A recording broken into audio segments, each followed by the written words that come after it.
Assalamu alaikum, bonjour à toutes et à tous. Aujourd'hui, vidéo exceptionnelle comme la semaine dernière, puisque les conditions d'entrée au Maroc ont été communiquées par le gouvernement marocain.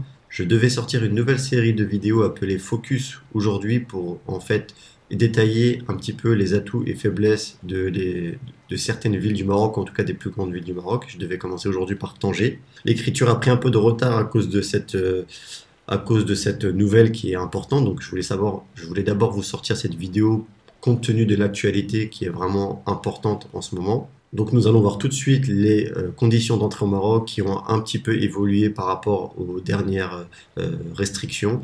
Alors c'est parti.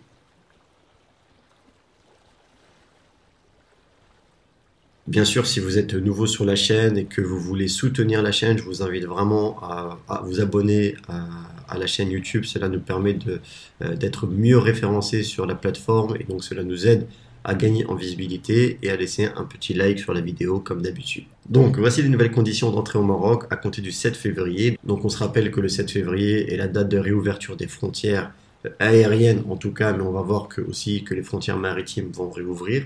Donc le gouvernement, malheureusement, c'est d'un avis un peu personnel, mais va imposer le pass vaccinal obligatoire pour rentrer sur le territoire marocain. Donc vous devrez être à jour sur vos vaccins contre le Covid-19, c'est-à-dire que vous devrez faire vos rappels également.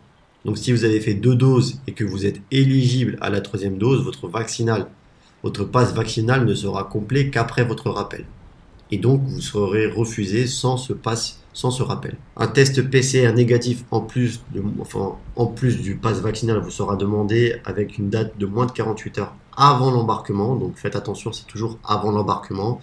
Donc si vous faites le test, si vous avez par exemple votre vol dimanche à midi, essayez de faire votre test le plus tard vendredi à midi. Voilà, au plus tôt vendredi à midi. Il y aura des tests qui seront réalisés de manière aléatoire à votre arrivée aux aéroports. Alors, ce genre de communication officielle avec le Maroc, on a l'habitude. Je pense que ça arrivera très peu, puisque ça va demander une énorme organisation, ça va créer des files d'attente, ça va être très compliqué. Donc, je pense que ce sera très peu réalisé. Donc, ne vous inquiétez pas pour ça. Pareil, les tests PCR aléatoires seront effectués pour des groupes de voyageurs à votre arrivée.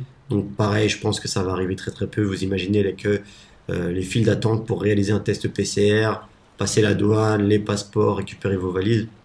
Ça peut tomber sur vous, ça peut arriver, mais à mon avis, ce sera vraiment très rare. Mais voilà, c'est communiqué officiellement, donc ils peuvent le faire. Donc là, c'est plus une mesure pour les touristes qui seront à l'hôtel. Ils pourront réaliser des tests supplémentaires dans un délai de 48 heures directement à votre hôtel.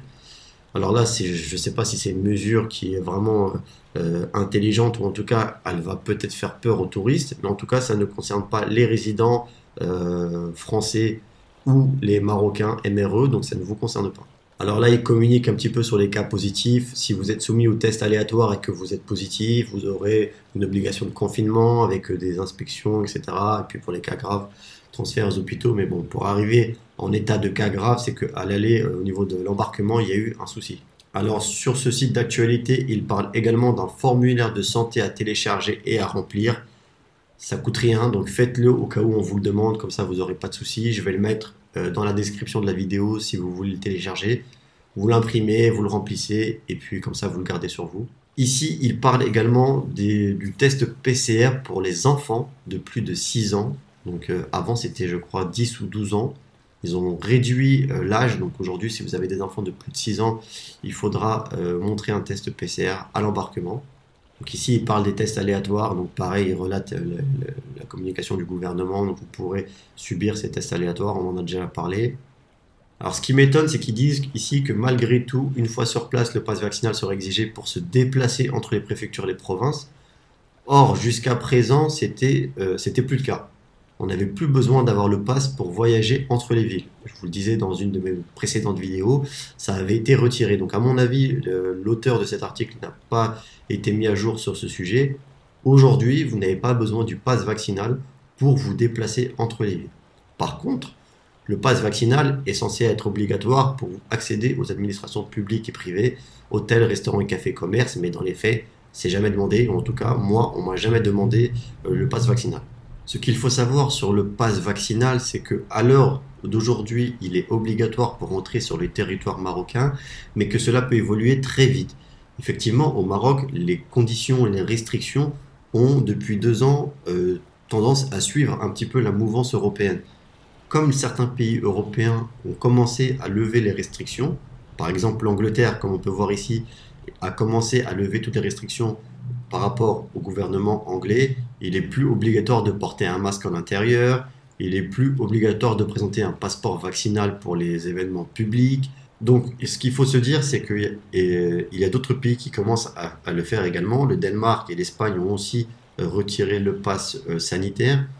Donc, dans les prochains mois, prochaines semaines, il est possible que le Maroc mette à jour et aussi en fonction de l'épidémie dans le pays, si les cas diminuent, que les décès diminuent, on pourra être amené à avoir la suppression de l'obligation du pass vaccinal pour entrer sur le territoire marocain.